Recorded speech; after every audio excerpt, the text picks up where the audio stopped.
I'm going to tell you a story. There was a boy named Jimmy. Jimmy was born into a nice family, went to the best schools, was well raised, and had lots of money. But for some reason, he always felt like there was just something missing. No matter how many good grades he got, or how much love his parents poured into him, or whatever material possessions he had, he felt a certain emptiness. There has to be something more. Sometimes in his head, he would bounce around the idea of there being some type of God, but whenever he entertained that, he would just quickly put it to rest, kill that thought, based on the feeling that he was just stupid and kidding himself, and that it'd be best for there not to be such a possibility. See, all his life he was taught every day that God is just a myth, and that God couldn't possibly be real with all the scientific evidence today. He's been presented with this from such a young age. He was told that anybody who believes in God is denying reality, just following lines written on a page. They want to live this lie because it makes them feel comfortable, and that they just want to believe in an imaginary all-knowing guy in the sky who loves everybody because it makes them feel good to believe, and it helps to relieve their pains. And it helps them avoid facing the sad truths of the universe, like when we die, we just die, and after we just lie in our graves. He was convinced and molded, indoctrinated, and scolded that there is no God. God's a misconception, a myth, something idiots tell their kids. So Jimmy grew up, having pushed the idea of God so far away that when people mentioned one, it would fill his mind and body up with hate. He wanted to believe a long time ago, but was pushed into the belief that God is nothing but a means for the self-righteous to boast. Now he hates nothing more than the believers shoving their beliefs down his throat. He thinks there's no real reason for believing in this so-called Holy Ghost. He thinks they just think he's a heathen hell-bound for keeping to the beliefs he holds. He combats us with reasons he's been taught that Jesus never rose. Bitterness grows and begins to flow, makes Christians his enemies and God his foe. God, if you were real, why didn't you reveal yourself to us below? Why are so many going to hell because the truth they've never had a chance to know? If you are so loving, why is hell even a place people can go? See, Jimmy sought out the questions, but forsook the answers. Jimmy wanted to question, but not in a truth-seeking manner. His bitterness has turned him cold, and he feels every Christian believes he's inferior because of the rules they uphold. This has just contributed to the feelings of despising the truth that they know.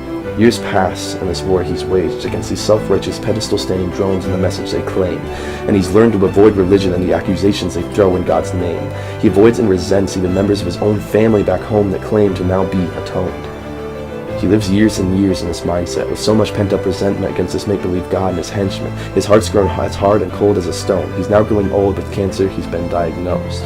He lay there on his deathbed waiting to pass away. He believes eternity is make-believe, and when he dies, there's nothing left but a body to decay. A preacher comes by his side and gives him one last chance to change, but he refuses. He feels nothing for God and his Christians except hate. Soon after, death hovers over, looks him in the face, scoffs, and says, "Jimmy, you took the bait." Now imagine if a Christian had sat him down and shared with him there were reasons to believe that Jesus is risen. What if they told them about the historical data in ancient times written saying Jesus is alive, and over 500 people saw him after he died and talked with him? They ate food by his side and then went on to die for holding to the truth that Jesus was dead and found alive. Then maybe if they'd share the gospel and he'd finally have a reason to listen. What if they shared that science actually points to God? What if they showed him the philosophy proofs and evidences school never taught? What if they actually treated him like an individual instead of just a number to check off their box? Then maybe he'd realize the world was wrong when it taught him to mock and scoff at the belief in God. He could finally give in to the thought he thought he lost when he was a kid, the thought that there could possibly be a God that loves and cares and his sorrow shares, and that will never, ever stop. Now imagine a boy named Kevin.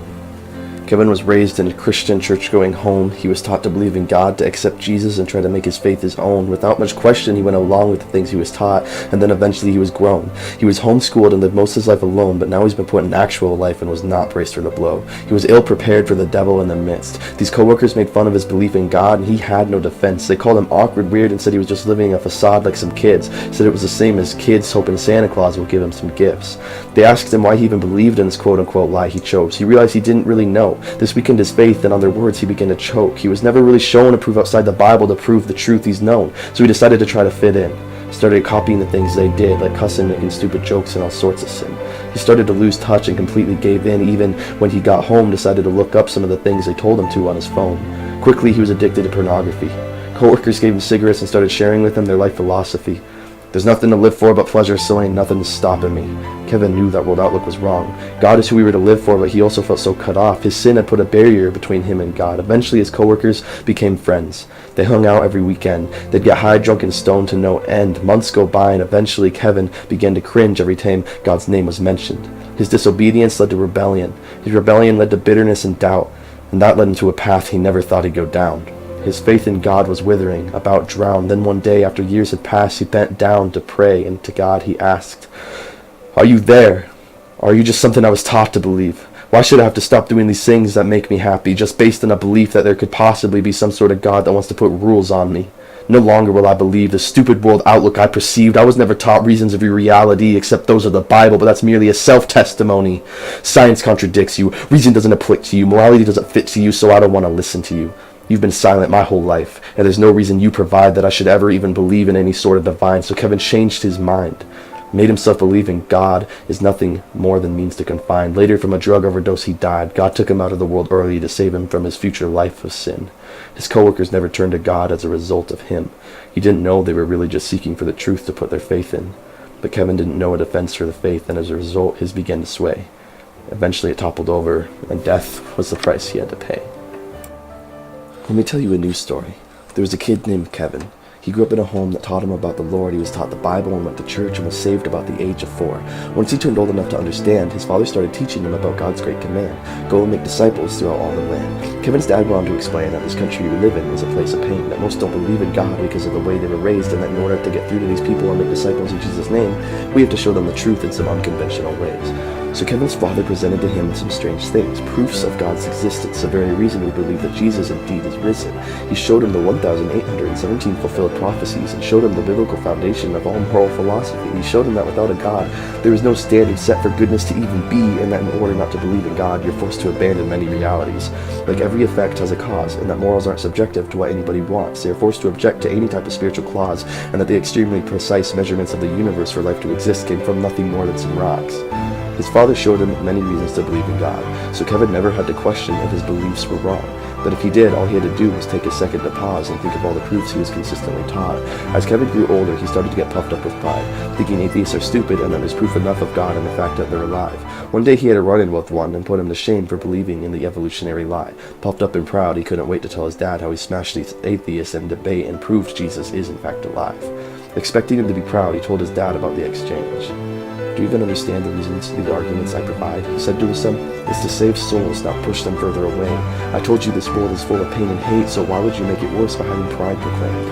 These souls are lost. They don't need to be pulled aside and put to shame for not having been taught. This man is equal to us. He just never had a chance because he was never brought a single reason to trust in God or the biblical stance. The opposite, actually. He was taught belief in God is just an item we bought to carry to make life a little less scary. Next time, stop and say the truth in love. These people's souls are going to hell. Let's try to bring them up with us instead of in pride letting them drop. It's the whole reason we're here. Let's try to save these souls, not implant in them more fear that we as Christians will judge them and condemn them if they come anywhere near."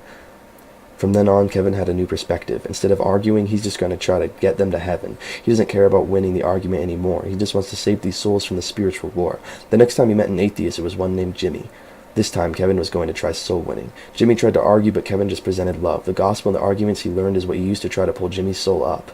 Jimmy was caught off guard. All his life he was taught that Christians and religion were stupid and had no real arguments or value, even in part. And now here Kevin was, sharing with him reasons the Bible is true, with no way to refute, and he could tell Kevin wasn't doing this out of any ill intent too. He saw Kevin's concern for his soul, something he really never encountered until now at 18 years old. They went their separate ways after discussing these things for a couple hours. Jimmy went to accept Christ. He realized the power was hidden from his eyes by lies disguised to trick him into believing the evolutionary guise. Kevin went on to save many of his co-workers at work, showed them the reasons to believe in Christ's death and resurrection, which none of us deserved. Just by Kevin's father teaching him the proofs we have available changed all these lives. Apologetics in this society is of the utmost importance for the evangelism to reach the blind.